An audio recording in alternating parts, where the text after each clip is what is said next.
Проблема свободы слова является очень актуальной сейчас. Кто, как не ОБСЕ, разбирается в проблематике свободы слова в Европе и не только.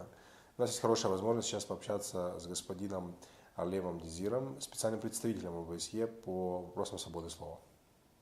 Monsieur Harlem Désir, merci pour notre connaissance. Hier, vous avez dit beaucoup sur les problèmes d'expression, de médias, problèmes avec les médias en Europe et généralement. Généralement, quels problèmes sont maintenant en ce qui concerne les médias, l'expression de médias en Europe et en tout le monde?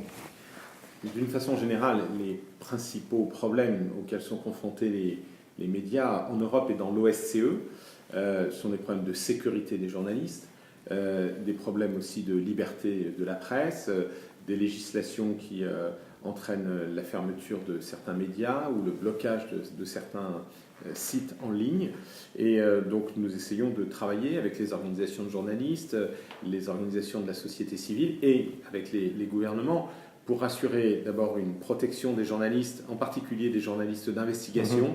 Il y a eu malheureusement plusieurs journalistes tués au cours des derniers mois dans les pays de l'OSCE. Je pense à Daphne Caruana. La guerre civile, la Syrie. Les guerres dans le passé, et évidemment les zones de conflit, mais aussi dans des pays où il n'y a pas de conflit, parce que des journalistes qui menaient des enquêtes sur des affaires de corruption ont été tués. Ça a été le cas aussi en Slovaquie avec Jan Kuciak. Oui. Et il y a beaucoup de menaces, il y a beaucoup d'attaques, les conséquences de cette chose, c'est très, très, très négatif pour les sociétés.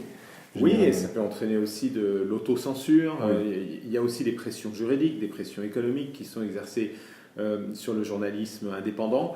Et donc je crois que c'est très important pour l'avenir de nos sociétés et l'avenir de la démocratie de défendre le journalisme. À un moment où les populistes aussi s'attaquent aux journalistes. Oui. On accuse les journalistes de ne pas respecter les gouvernements parce qu'ils ne représentent pas la majorité. Mais le journalisme, par nature, est là pour poser des questions, pour avoir un point de vue critique. Et en s'attaquant aux journalistes, on s'attaque à la liberté d'information et en fait, on s'attaque aux droits des citoyens à l'information. Oui. Monsieur Harlem Désir, merci pour cette interview. Merci pour l'interview. Merci beaucoup. Merci André.